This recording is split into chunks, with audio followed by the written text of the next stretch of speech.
All right, we'll call to order the Planning Commission meeting for September 13th, 2023. If we could get roll call, please. Commissioner Isiano, Here. Commissioner Fajardo, Commissioner Jackie Lopez, Here. Vice Chairperson Gloria Franz, Here. Chairperson Rodriguez Ceja, Here. with Commissioner Gabriel Fajardo absent. Thank you, and we'll ask Commissioner Isiano to lead us in the Pledge of Allegiance. Please stand. Please join us in saluting our flag. I pledge allegiance to the flag of the United States of America and to the republic for which it stands, one nation, under God, indivisible, with liberty and justice for all.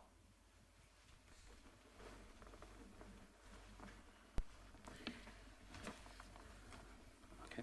Now we're open to public comments for items not on the agenda. There are none. Thank you. And do we have any staff introductions? Or Good evening, Commissioners. Yes, we do. I would like to introduce Miss Audrey Nickerson. She's our new senior planner in the Community Development Department.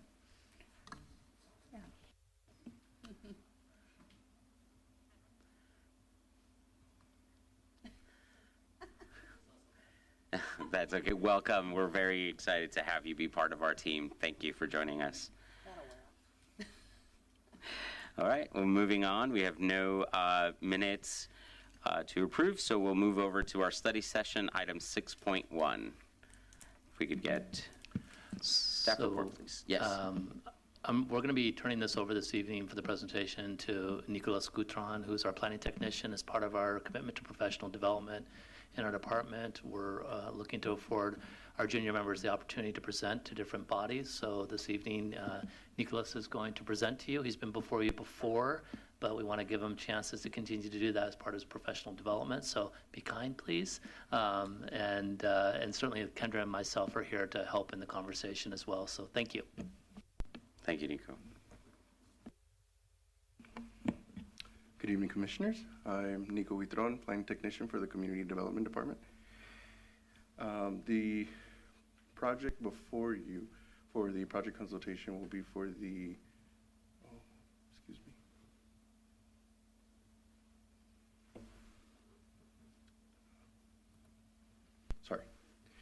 for the Browns fuel station with the UPS store.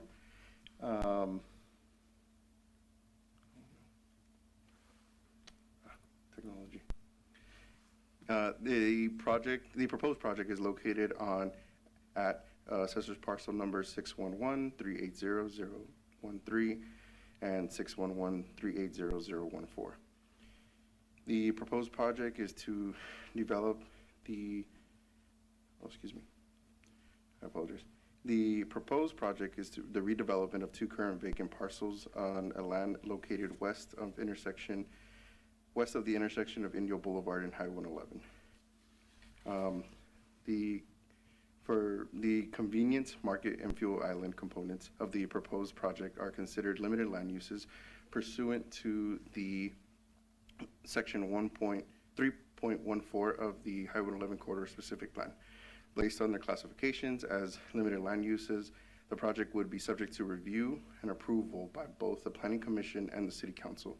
Specifically, the Planning Commission will conduct a required public hearing and make the recommendation to the City Council. The City Council will hold its own public hearing and make a final decision on the proposed project.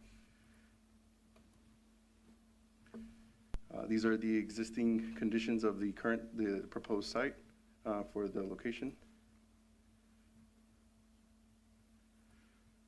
And there's the project summary. The applicant is here to answer any questions and give a presentation, I believe. Great, thank you. Do we have any questions for staff this one? Yes, please. I will be nice, okay? So we had asked to see where all the gas stations are in the city, and specifically those that are around the area. Do we have that information? So last evening, the gas station map was sent to all the commissioners last evening via email. Really? I actually sent it, so yes. So I believe all the commissioners should have received that.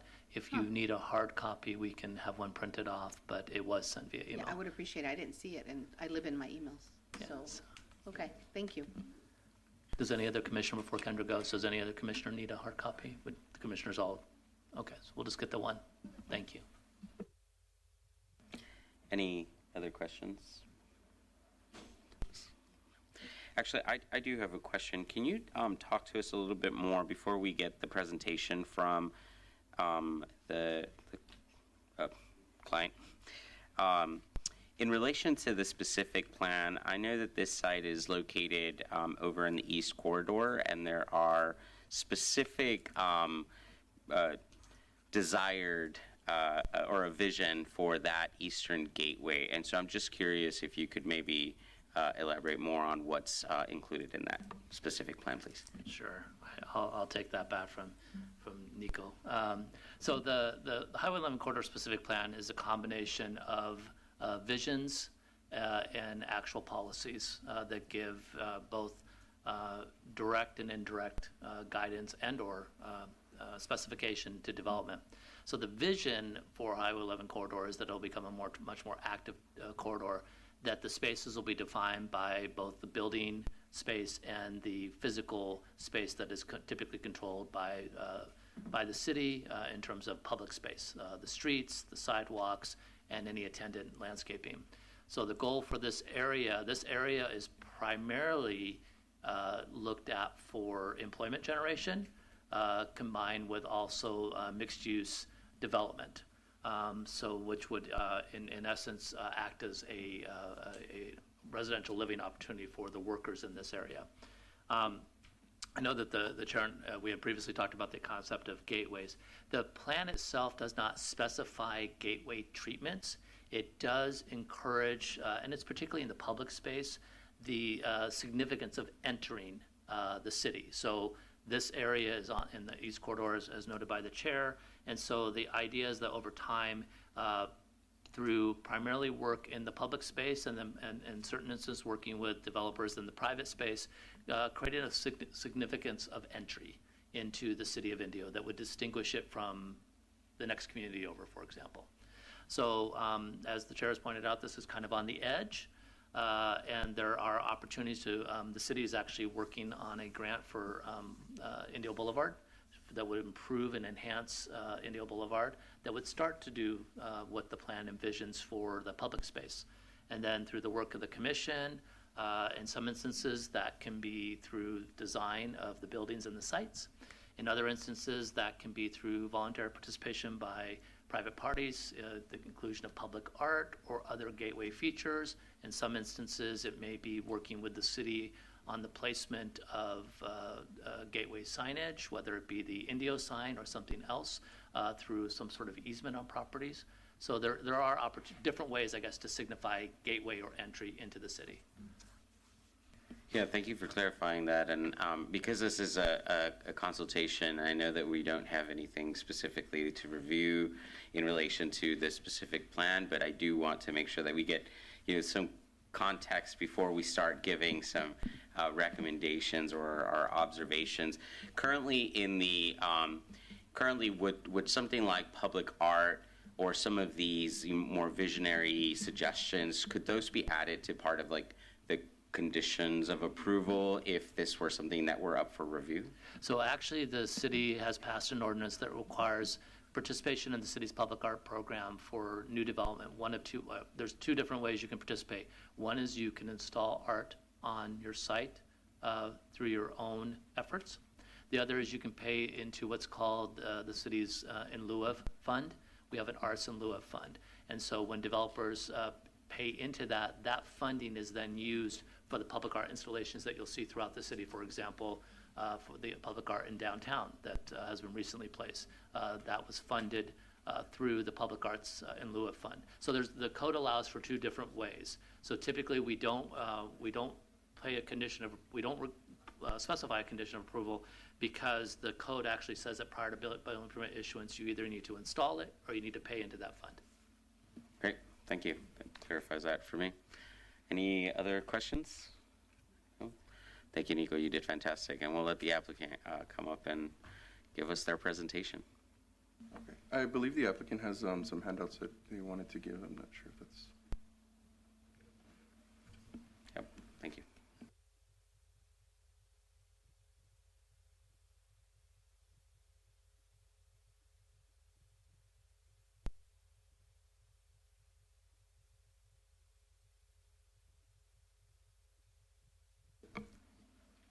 Do you want to make a motion to receive and file the handouts? Yeah, I mean, if you want to include them as part of the record, no? Okay, yeah, it just, depending on how you want them to be accessible. We don't typically if this was a formal hearing, then the city attorney's exactly right.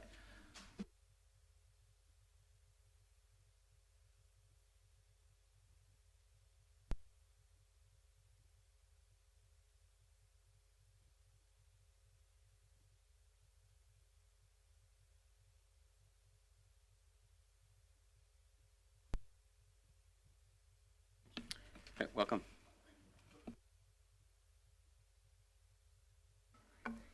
It's a gas station project. I think I fit most of the criteria. I mean, I'm known for my artwork. I'm known for my displays, for my imaging. The property is vacant. It's been vacant for 8 or 9 months now. It's perfect for a gas station. It is what it is. The UPS store, 8 full-time jobs. A lot of use of, like the canopies that you guys have outside for your car parking. That's the kind of canopy I use, and there's some renderings in there. So that's what we want to do. It's a very simple, very straightforward project. Put room for food trucks. There's outdoor seating. There's picnic tables. Like I said, there's a UPS store. And like I think it was Nico was talking about how you wanted my property's on the corner, so it's got the point. So part of the experience of joining is there's a gigantic wall that you see that faces Indio Boulevard and 111. And so I'm happy to put the Indio sign up there. I can boot it across the front. It's a great project for the site that it is. No one's used it. Like I said, it's been vacant. It's bankrupted 4 or 5 people before me. So, yeah. Great. And then, like I said, you saw like on the artwork, my giant teddy bear. That was like the star of the Super Bowl. So that portion there has 150,000 Google views just from Instagram and Super Bowl, and so it's a neat project. Yeah. Anything else? Thank you Any very questions, much. or? Yeah, we might have some questions for you if you wouldn't mind sticking around. Sure. Thank you. And did you have a presentation you wanted to walk us through? I gave Kevin kind of the renderings and kind of what I was doing down there. Yeah. I wasn't expecting to give a speech here. I thought I was going to get some input back. Sure. But it's like I said, that was my bear. That was my big image that I do. It's all over the place. It's all over every gas station I've ever done. Generally, it's about 8 feet tall. And again, like I said, the facility, not going to do too much with the building. Can't do it because I don't own it. But we modernized it, glass and steel, kind of made it fit with what you guys are doing downtown. Plenty of parking. It incorporates the community aspect of it. It's got the revolving food trucks, like I said, the outdoor seating. And then the UPS store, because there's just not one down there. So. Okay, thank you. Yeah, thank you. We received your packet and had a thorough look through. I think there might be some additional questions from the commission, so if you don't mind Sure, just go ahead. sticking around, and we'll go ahead and ask them. Hi, how are you? Good, thank you. Good. Honestly, it would be nice to see some activity on that corner, so that's good. You mentioned that you have, I think you mentioned you have your other gas stations, so do you have other gas station projects that you've done? So I'm a multi-state operator. So Okay. I being that I'm kind of a nomad, I guess, I like to roam around. So my first stores were in San Francisco. Okay. My second stores were in Las Vegas, right by McCarran Airport by the Strip. I just sold my Phoenix location, which is where the bear was. And then I have this one, and then I'm working on 3 or 4 more, just kind of around the valley. Some in Okay. Coachella, some in Thermal. So you've been doing this for a few years? About 25 years. Okay. This is my personal site. Like I'm building this from, you have 2 types of gas station guys. You have developers who build them and sell them. You have guys that'll just buy one and they'll operate it and they'll run it into the ground. This is my personal site. I believe in the project so much, I'm not even buying the real estate because he won't sell to me. So I'm literally putting all my money in, not all my money, but my money is not secured by real estate. It's just because it's something that I want to do. I like the site, I like the way that the gas pumps are positioned in front of the door. I like to be able to open up my front door and talk to my customers. I like the closeness of it. The food trucks are just me being me, so I don't have to wander off and find food during the day. And just to create activity.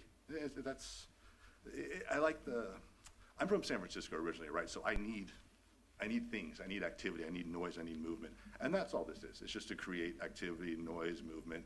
I talked to my neighbors. I told them, I said, a couple of the buildings over there need paint jobs and signage. So I went over there and I told them, I said, look, if they approve it, I'll just paint your damn building for you.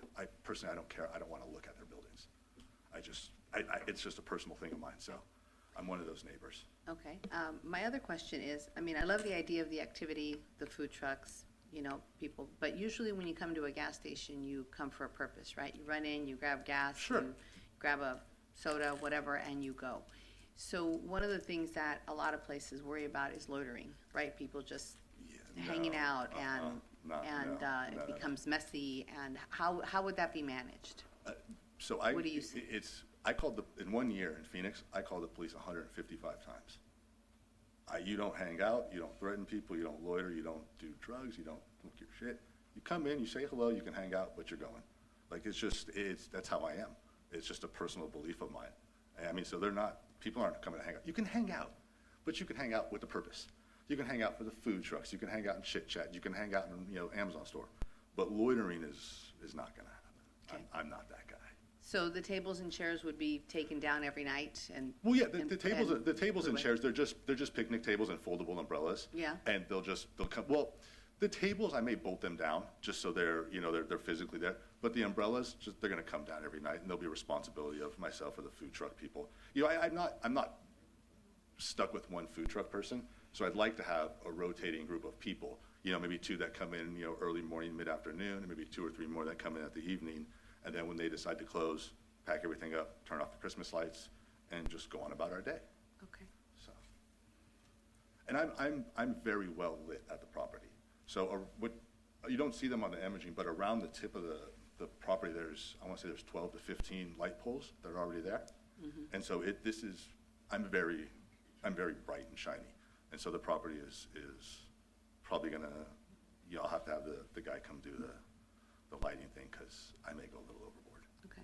And you mentioned 8 full-time employments, so you're thinking you'll have some part-time, some full-time, but a total of 8? But a total of 8. It's basically, so Monday through Friday, right? We just call Monday through Friday. You've got 3 in the day shift from 6 to 2, and then you've got 3 in the evening shift from 2 to 10.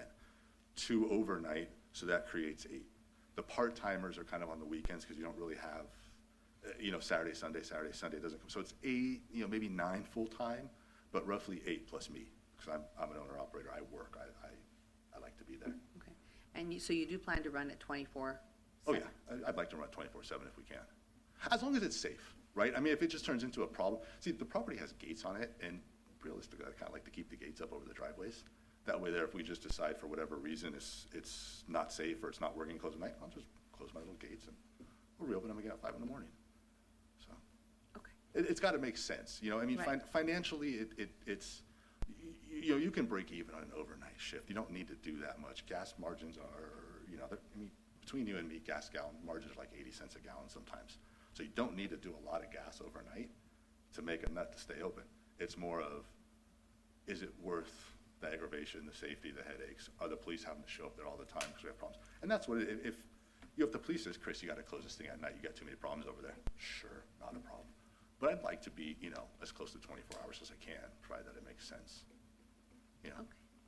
And Thank you. Those are my Commissioners, for the questions. record, and I know the Vice Chairperson had previously asked this, the city does not currently have any prohibition against 24-hour operations. Typically the concerns are addressed through code enforcement and the noise ordinance. So if it became a problem, typically they would work with the property owner, and usually there's voluntary participation in trying to address that.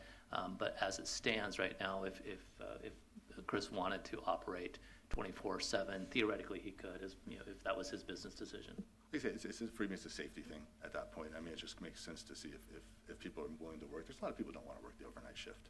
So as long as it makes sense for everybody, I'm happy to keep it open 24 hours. Thank you. Any other questions from the commission? Chris, I have a question. What would be useful to you at this moment? And this is almost like a voluntary procedure, and so you're here before us. So Right. what sort of feedback? What are you looking for through this? Is it acceptable? Is the design acceptable? The layout, the way it looks, the canopy attached to the building, that kind of look. Is it acceptable? If it's not, tell me what changes you need to see, and I can make it go forward. I can change them. I will tell you the one thing though, I'm not big on wrapping my canopy. Like I think, you look at a chevron, it's got the chevron all the way around. I don't like that. I think it looks bad. I think it looks kind of cheesy, so I'm not doing that. So my canopy in my building will be very close to being the same color, very thin. I'm not going to put a big Chevron or 76 logo hanging off the canopy. It looks stupid. So I go for the minimalist approach of things. And you can say that to other oil companies too. You don't have to let them put their image up on the canopy. You can tell them no, and they'll just paint it to match, and what's done is done. And Commissioners, I would remind, and I've shared you are currently going through a consideration process on a similar, in the same area, roughly, a gas station convenience market project. And I have shared with Chris the staff report that was prepared for that with the conditions of approval that you are currently reviewing with that particular applicant. So that project would be reviewed, that project that has been reviewed would be in much the same way. Those standards of review be very applicable to Chris's project. And so I've encouraged Chris to review that and work with his team to make sure that they're addressing as many of the design requirements as possible. With this current project, there were 26 conditions that they needed to address before it would be considered by council. The commission asked the applicant to address those before you made your recommendation. So made the same suggestion to Chris, try to minimize things that the commission necessarily may want to hold over until you're ready to go to council. So there's a blueprint for Chris to follow and his team to follow with that project, since that was the first one to be considered under the plan. And I went through that, and so Hayward, he'll add the walkways on both sides, the curb cuts, and we'll get you a site plan of the landscaping that's there. And we'll address some of those ahead of time. So I'll make sure all those get into the site plan. Yeah, thank you. At the conceptual level, it's very difficult to see how we would be implementing some of the things that we are looking forward to seeing in this corridor. And so I think more than a question, I would just say that, pay really close attention to the human scale parameter of it. I think, we're really looking for projects to start incorporating walkability and there's a responsibility both on our end and we're hoping that the developers will come along with us in this process as well. So for me, that is before you're moving this process forward and as you're moving your design into from this concept into construction documents, I would suggest pay very close attention to that. We're also in this specific plan really looking for connections to already existing land uses, and we are outlined incorporating housing not too far away. And so these are all things that I think we'll be looking at very closely when those things come to us. The other thing that I would actually, I did have a question. I just realized on my notes. On any of your other properties, have you integrated any electric car charging as part of the service? No, but again, you have to look at where I'm at. My biggest station was in Phoenix, and it was in front of the airport, and the rental cars are not electric cars. It's a rough part of town, and there's not a lot. I don't have a problem with the electric charging. I do find that I would have to look and see who, because, they're not universal at this point. And so I'd hate to put, I can't put in a Tesla charger there. Tesla won't sell me one. They won't come and install one. That's just not going to happen. So I'm not opposed to it. I would probably look for the city to say who else is putting them in and what brands are they doing? Like the guy building there's a Circle K being built on Varner. I'd probably use the same ones as him, to be honest with you. That's how I would look at it. I mean, it's, that would be my response. I don't see a need not to put him in, but I just, like I said, I'd be very cautious about which one I put in there or which two I put in there, just to make sure that I'm actually putting in ones that people can use. And then obviously there's the power problem, I guess, that Indio kind of has too. For all my intents and purposes, I don't need to upgrade my power panel because I'm only adding 2 underground sumps and they're very low voltage. The dispensers are all low voltage. I don't have a problem with having an electrical engineer come out and redoing the panel, but I don't want to promise that I can put one in and then have the power company go, yeah, no, we don't have the voltage for you. So I wouldn't be opposed to it. I would just say, there might be some limitations as to how many I can put in, if I can put them in at all. Because I'm in a pretty, a dense area that has a lot of, auto-related businesses and other people that are using power there too. So that would be my response. I wouldn't say no. I would just say I'd have to Google it a little bit more. One thing for the benefit of Chris and the commission is that the California building codes currently require commercial businesses to install the conduit for charging stations. So that's a building code requirement. So when Chris's project, if it was approved and went through the building process, they would have to physically install the conduit, not the stations themselves, but the conduit. So if it would be available if and when Chris or someone else came in to install it. So the in essence, the connection ready situation is required, but not the actual charging stations. Yeah, and I think the last comment that I make, personally, I'm always looking for a really robust landscape plan to offset a lot of the, urban heat island problems that we might create sometimes with these types of developments. So I would say, as you're talking to your landscape design team, I would encourage, and that's certainly something that we've been all in support of, and so that I think would be a good thing for you to consider. Well, right, I'd hate to rip them all out, but I think there's about 16 palm trees on the property right now. There's not a lot of ground cover, but there is. So I wouldn't be opposed to taking out some of the palm trees, but I think pulling them all out might be a little. And I'm sure that our planning team will work with you as to what a good palette is. But we're looking for drought-resistant shade. Providing trees is a really good option as well, and there is a few recommendations here for a nursery, I think, not too far away from this site. So anyway, just to keep those things in mind, I think would be good. Golden Moon, is that what they're called? Golden Moon Nursery? Something Moon Nurseries? They're in something like, they're in thermal. I mean, they've got from the littlest tree all the way up to 40, 50 feet, some shade trees. So on the front, on the corner, there would be a shade tree, and hopefully it would kind of overhang a little bit over the the tables and chairs there. But yeah, I can look at the landscape. I don't have a problem with that.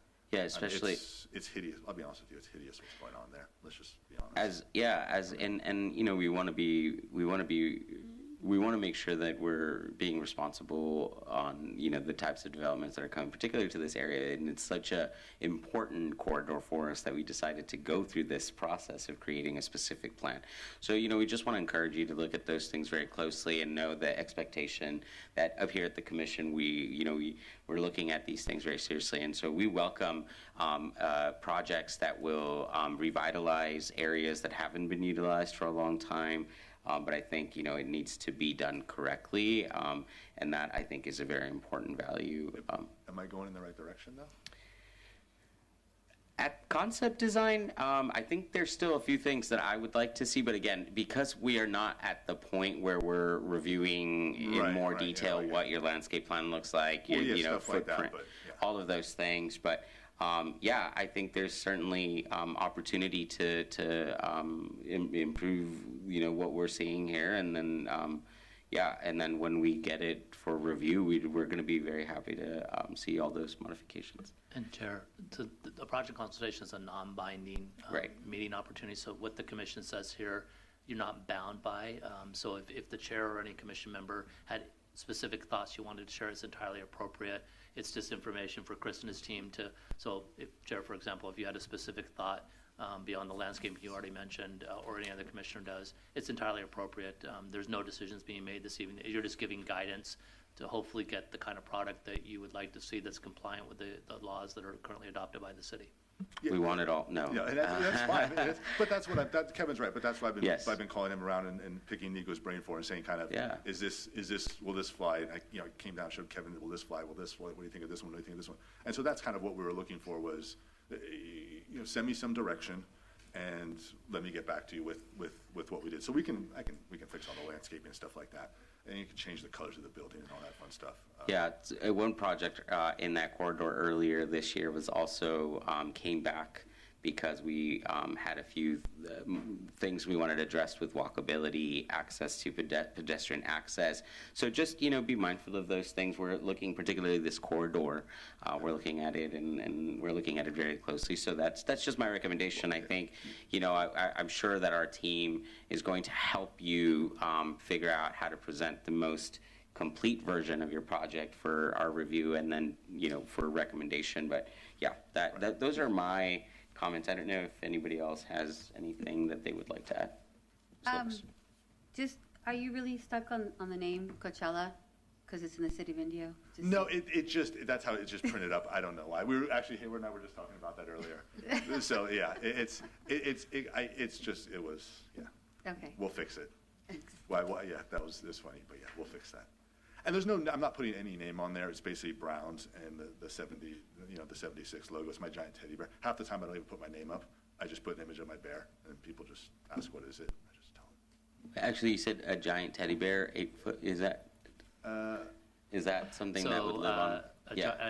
Chris and I've talked about this. A giant teddy bear on the roof of his building would not be allowed. No, so that is my teddy bear. I call myself Browns, okay? That's my logo.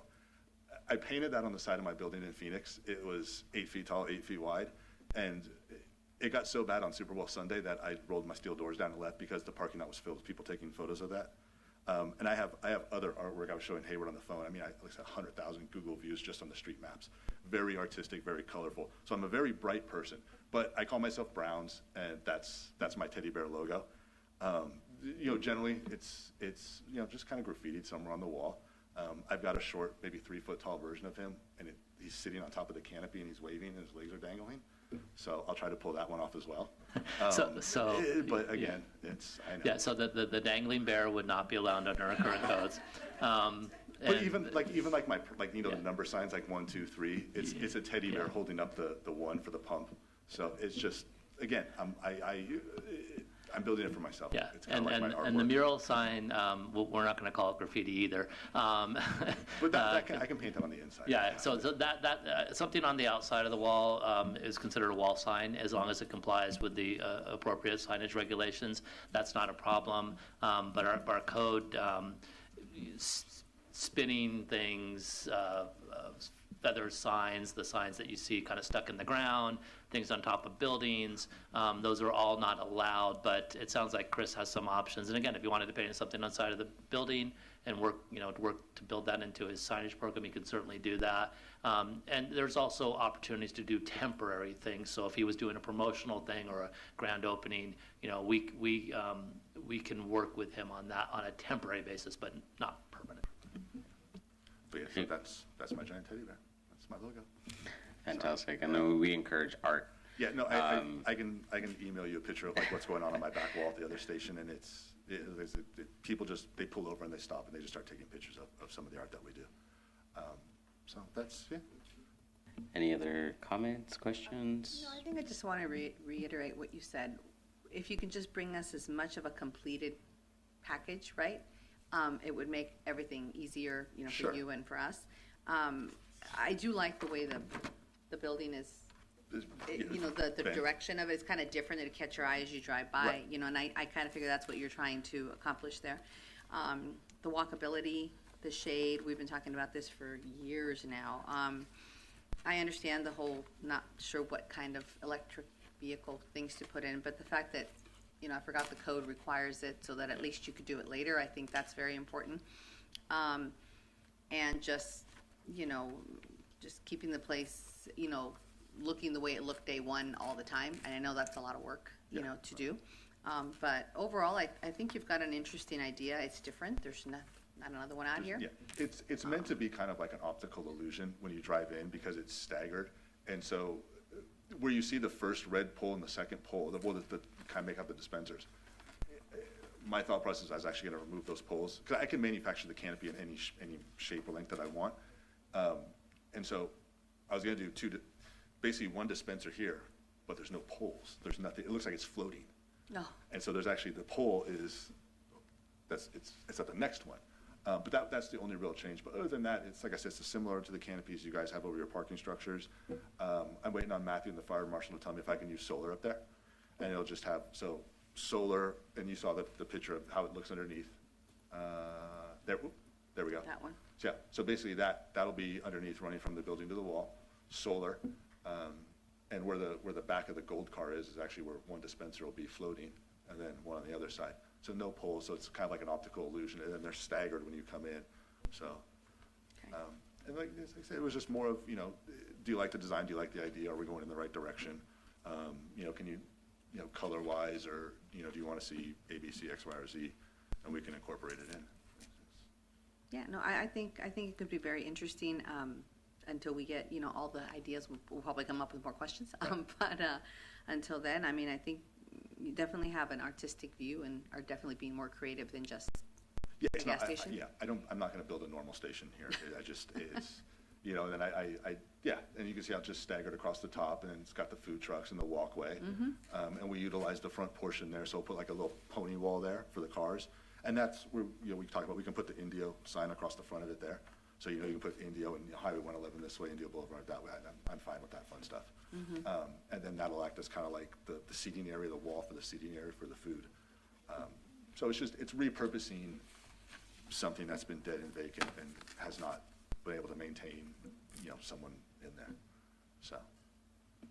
Yeah, and I'm going to take the liberty of saying that, you know, I like the vision that you have and your philosophy about activating the space, creating a space for more than just a quick stop. So the food trucks, I'd say lean on that, you know, and one of the things that I'm personally interested in seeing is these types of projects do more, and so I think that's along those lines.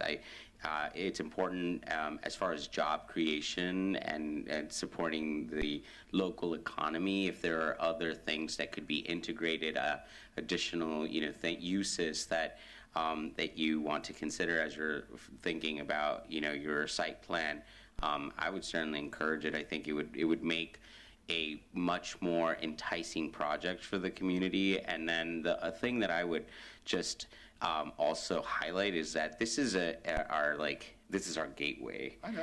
This is a very important place for our city, and so, you know, just know that we'll be looking at your design with that.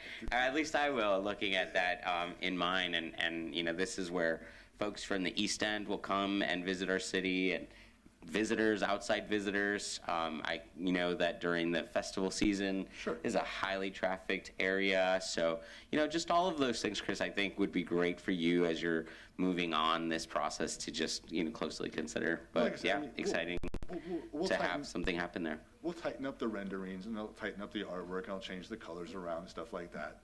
You know, it's all my dispensers are, you know, the newest, most modern tap-to-pay dispensers. Technically, I'm supposed to paint the thing kind of gray, but I'm not going to, because 76 has rules, and I don't care what they say. I'm not going to do it. So that's why I said if you throw like a color scheme out or something you think would blend in, I'm happy just to render it that way and tell 76, sorry, you guys, this is what I'm doing. I've been doing this so long that I don't have to take what 76 says. I can just tell them, no, sorry, I'm not going to do that. And we don't have design standards for this area, like specific. Well, the design standards are contained within the Highway 11 corridor specific plan. So the design standards, there is not distinctive design standards, if that's what the chair is asking for. There's cumulative design standards for kind of an overall consistent design thematic throughout the corridor. Fair enough. And that's what we tried to do. So we tried to incorporate, like I said, the canopies that you had They're all steel, they're not enclosed, like the picture shows them. And like I said, it just looks like what's going on, kind of, looks like the firehouse, which you guys are building. Same frame, you know, the windows will take them out and do frameless in there and stuff like that. So it's similar to what you guys have, just not on that same scale. Great. Well, thank you, Chris, very much. I think that's all the questions for you, but I think we might have some additional questions for staff. I just have one as I'm sitting here looking at the plan. You know, the road is highly traveled, right? It's India Boulevard and Yes. Highway 11, so people are usually going a decent speed on the road. Kevin, what are the rules, if any? What would be the safety parameters for the tables and chairs? I mean, if people are sitting there and a car loses control, most places require ballards or something. So right Can we see them across on the here? front, right, okay, just point it to you. This little thing right here?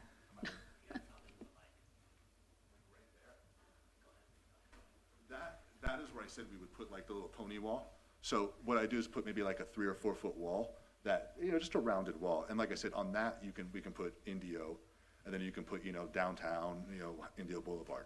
So there'll be a small wall covering the seating area where cars are coming up from Indio Boulevard and 111.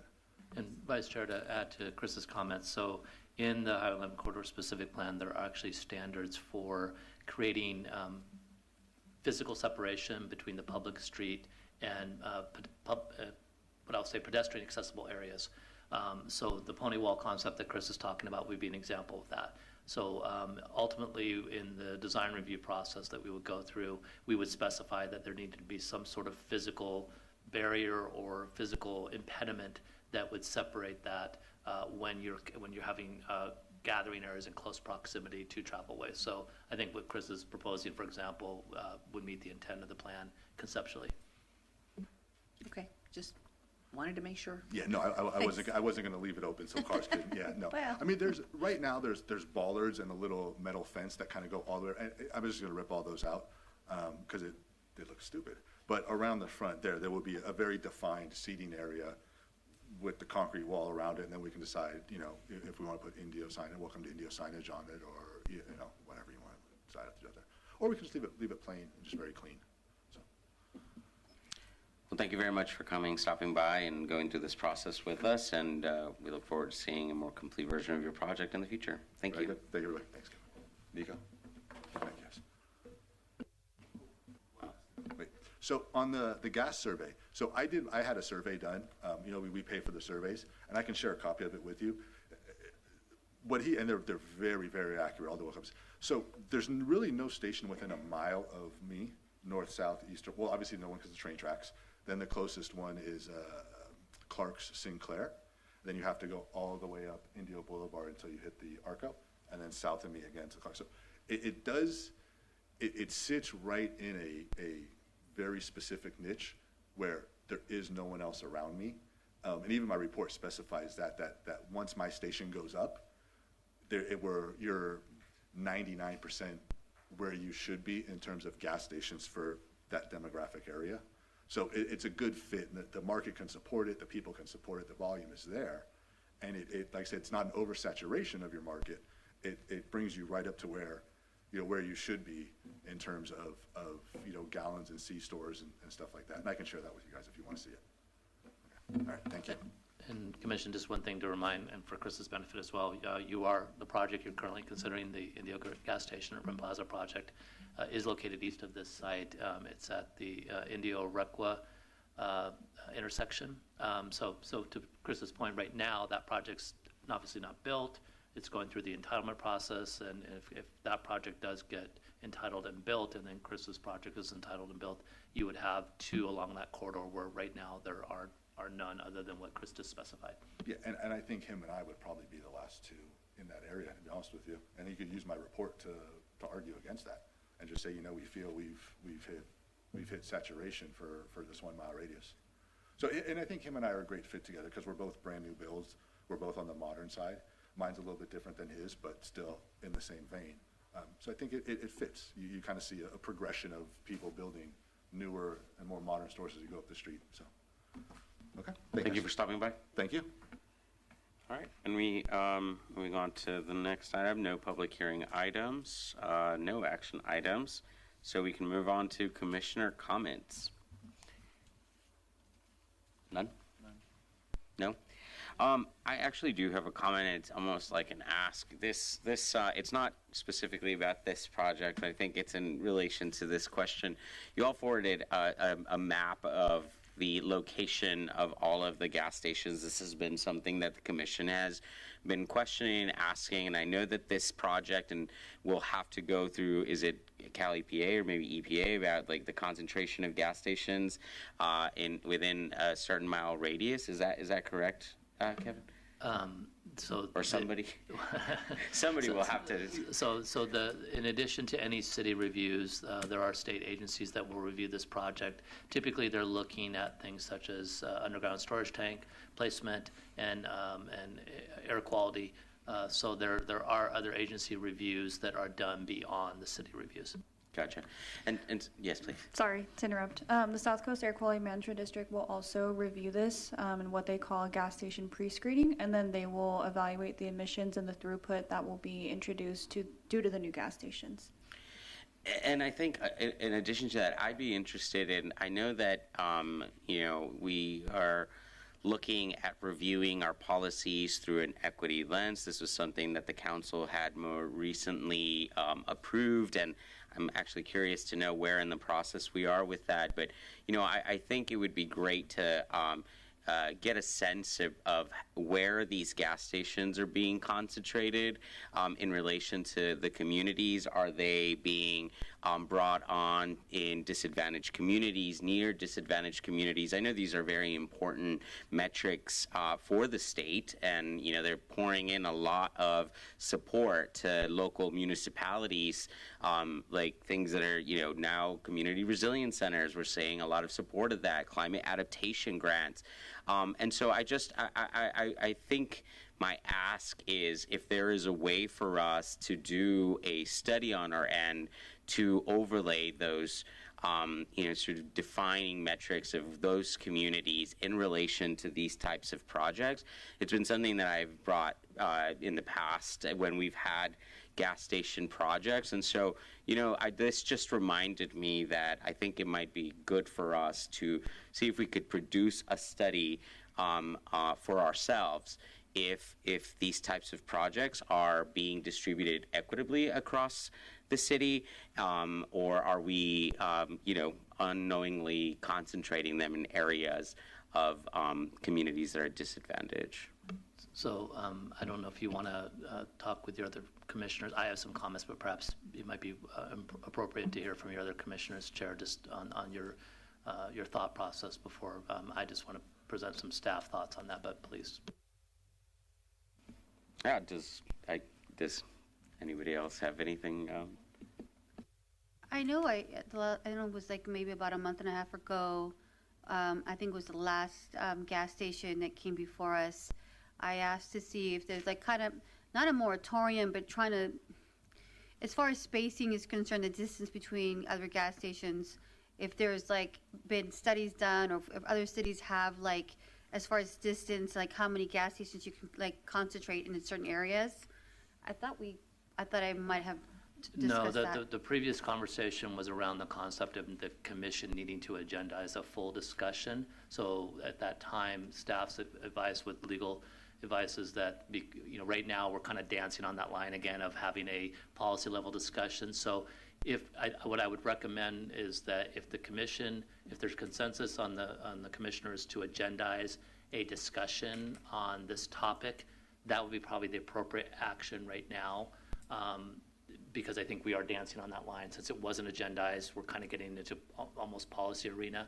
So that would probably be the appropriate action. And I think, Commissioner, that's where that kind of conversation could occur more fully right now.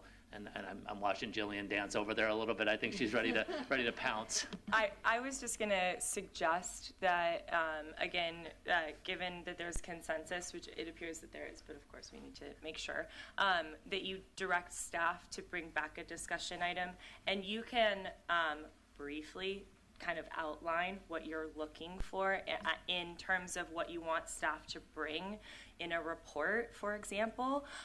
But in terms of the direction to staff, in order to really flush out the issues you guys are all describing, a discussion item would be advisable, far more advisable than kind of piggybacking. While I completely understand that that's a very common conversational style within the Brown Act, we want to make sure that we're clear in terms of what we're getting into in each meeting. This is very similar to the process you went through with the mini storage facilities that ultimately led to a recommendation to council. So I think, agendizing at this time would be the appropriate. However, one thing I do want to say, and this is from the staff resources side, when we get to that conversation, the idea of staff preparing a study, what the chair described, and understanding the desire and need for that is a significant amount of work, or could be a significant amount of work. So I think Kendra and I would need to talk, and if we have the actual capacity based on current workload, or if that's something that we would ultimately have to possibly seek outside assistance for that we're not budgeted for right now. So. And I wonder if, because we don't, I know this is something that actually has come up when we've gone after grants, our lack of participation with nonprofits that are doing environmental justice work that might have some funding to help us get through this. So, I think that there is certainly a network out there. If we put the word out that this is something that we're interested in, we find that we don't have the capacity or the budget to do something like this, there could be some folks who might be interested in helping us find this type of, or to conduct this type of study. And I just want to say, in my free time, I look at the CalEnviro screen, this map that you guys sent me. Like I can put in some hours, Kevin, is what I'm saying. So, yeah, Kevin, Kendra. One thing that I will say, if you would like us to do kind of like a snapshot overview of those type of items, and using CalEnviro Screen and some other online resources where we can say, hey, these are low-income disadvantaged communities.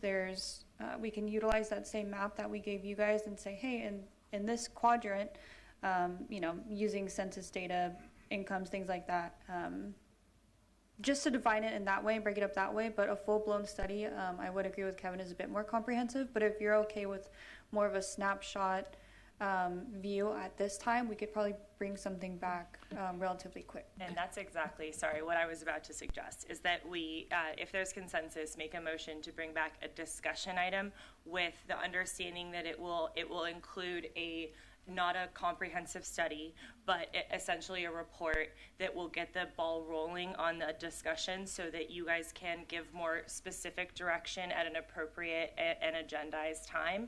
And then those potential areas, the use of nonprofits, etc., all of that can be much better explored when that's a specific item that is agendized. And again, with the commission's understanding that with the items that we have coming up, that staff will prepare exactly what Kendra was describing, and then we can move from there, making sure that we're covering, again, our legal obligations, as well as clearly identifying what the commission is looking for on a going forward basis. Great. So do we have consensus that this is something that we'd like to see?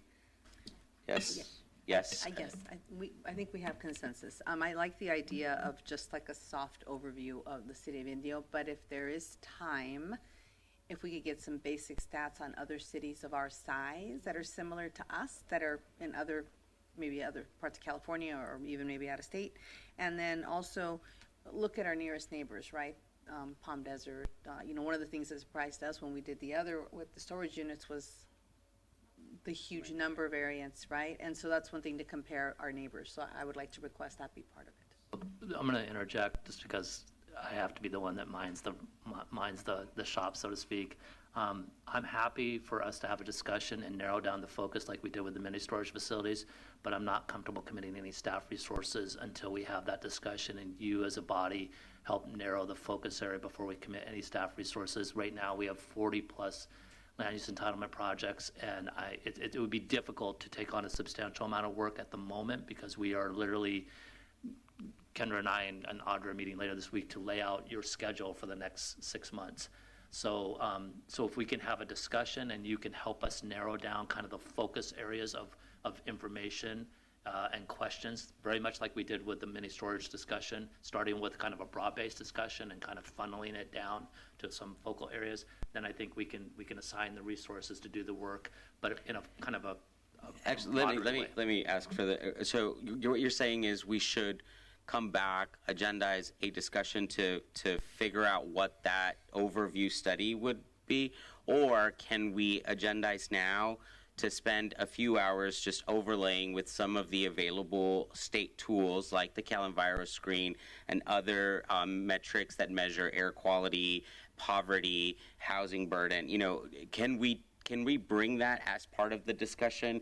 Because I think that if we could see that sooner than later, we might then want to think about what comes next. So, yeah. We can bring those resources into the meeting. They're available public resources. So that's not what I was referring to. I apologize if I created any confusion. My point is that before we do any significant work, such as what the vice chair was suggesting, I want to make sure that we're very clear about what we're talking about. But we have public resources available to us that we can bring into a meeting. We can put up on the screen, for example. You can look at them. The CalEnviro screen is a publicly accessible website, interactive website. So we can certainly bring it there. I just want to make sure that before we commit any precious resources, that we know exactly what we're being asked to do. And I feel like there's probably some additional things that are going to come out. And I want you guys collectively to help funnel this down, again, like you did with the mini storage conversation, because we started really broad and we kind of got down to a very focused set of conversation points. I see. So you're, yes, please. Sorry, excuse me for interrupting, but I would also like to add that for analyzing air quality per station, that will take a fairly long amount of time.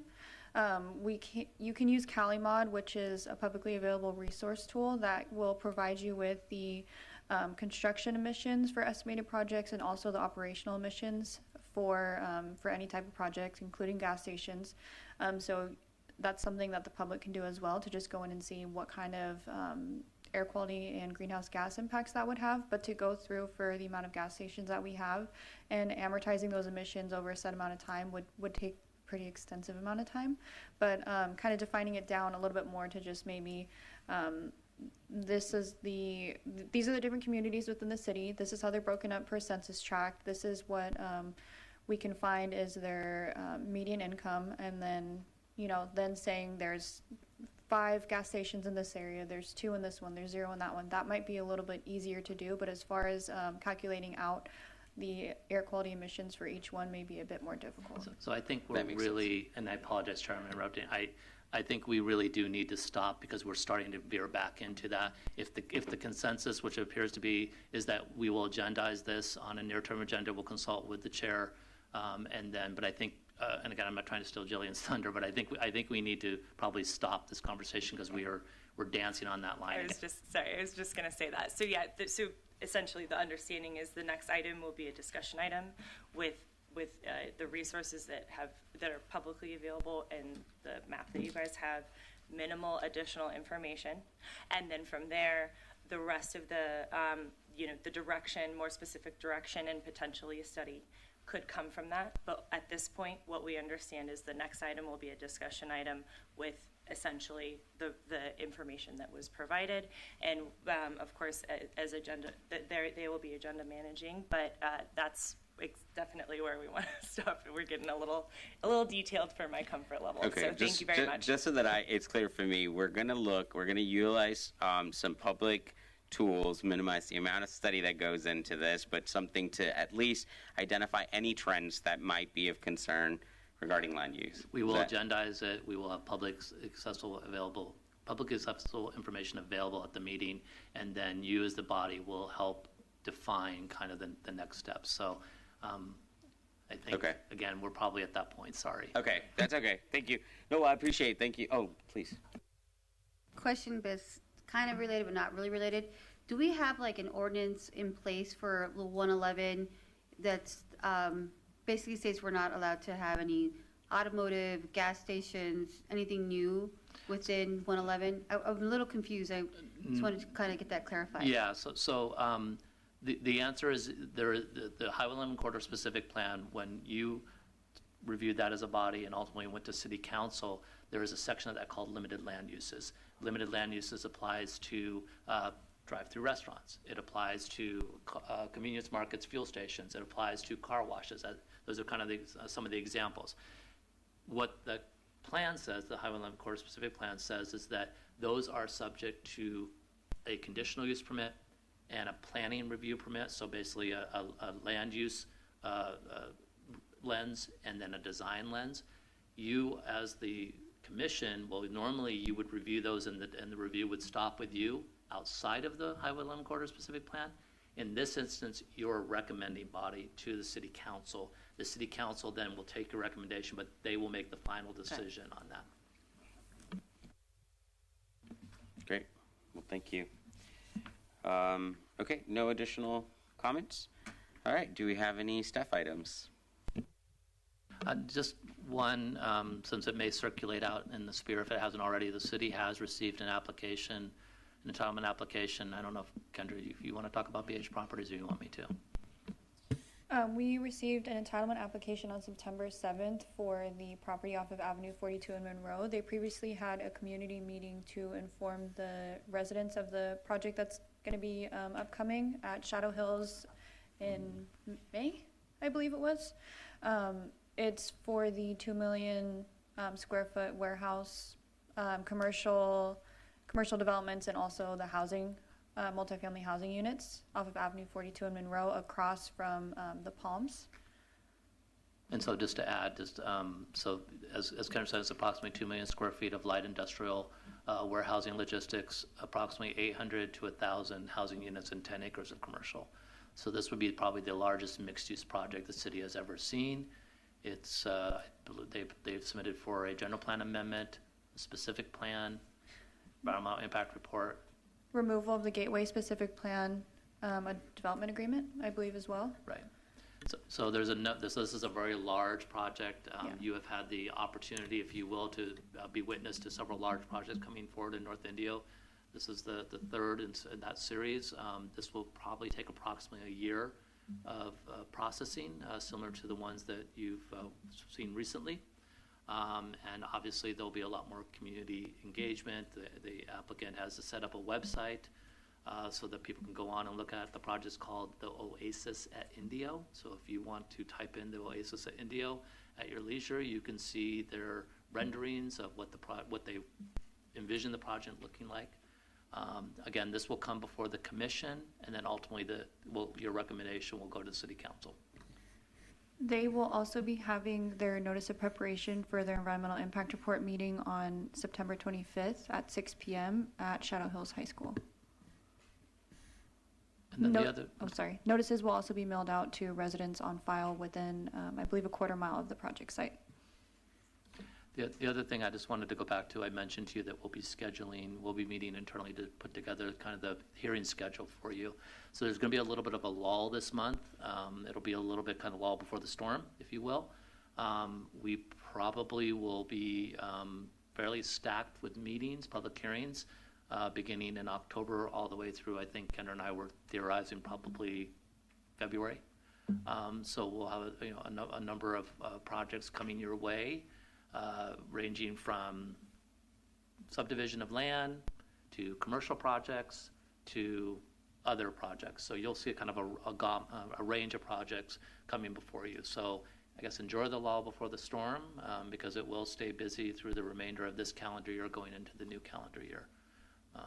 And the only other thing to share with you, just to keep you updated, so the City Council is scheduled next Monday to consider the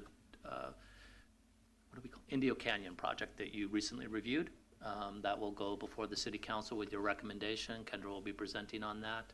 That will be, the council will make the final decision on the specific plan and the other associated entitlements. That's the 1,200 build-to-rent units that you previously reviewed. And then the City Council is also kind of the second to last step of the cannabis process. We'll be looking at community benefit agreements for the 5 selected business permit recipients. And if they approve those, then the final step will be the issuance of the cannabis business permit under the city manager's authority, which will be the last step, after which they will go through the state process before they're allowed to open in their respective locations. Happy to answer any questions if you have any questions for us. If I may. Again, going back to the moratorium on the storage facility, I'm sorry, I might have missed if you've given an update on that. No, in fact, thank you. That's a good reminder. So because of the workload issues, we have gotten behind. We're going to be working to restart that effort. To be very honest, it was just before we're lucky enough to get Audrey on board, it was just Nico, Kendra, and I, and we were swimming with our heads barely above the water. So we now have a little bit more breathing room, and so that's going to give us an opportunity to get back on track on that project. So likely we'll start kicking that off in earnest in October. We have a couple of steps. We need to do a community survey. We need to do the stakeholder meeting, and then ultimately we will come back to you for a follow-up discussion on various policy options that the commission can weigh in on before we start the formal review process and ultimately developing your recommendation to council. So apologies, unfortunately couldn't be helped, but we now have breathing room, and I think we can hopefully get back on track next month. Great, thank you for the update, and loud and clear, no vacation after October, at least until March. Just to kind of build on that, I know we're in September, but if you guys could please start thinking about the Planning Commission meeting prior to Thanksgiving and kind of let us know if you think you'll be able to attend, or if you would like to hold a special meeting maybe on a different day that was similar to what we did last year. That would be very helpful. We have a larger project that is looking to go to Planning Commission at or around that time. So, and to follow that, we'll actually have Jessica reach out to you, and if you can notify her of your availability. I think the meeting this year is November 22nd. Yeah, so it may be too close for some, and if we need to look at an alternate meeting date, like Kendra said, we can certainly do that, but we'll do a quick survey of your availability and then work with the chair to determine if we need to look at an alternate date. Sounds great. Thank you very much. And if that's the end of the staff items, then we'll go ahead and adjourn our meeting to the next Planning Commission meeting on Wednesday, September 27, 2023. Thank you, everyone. Thank you.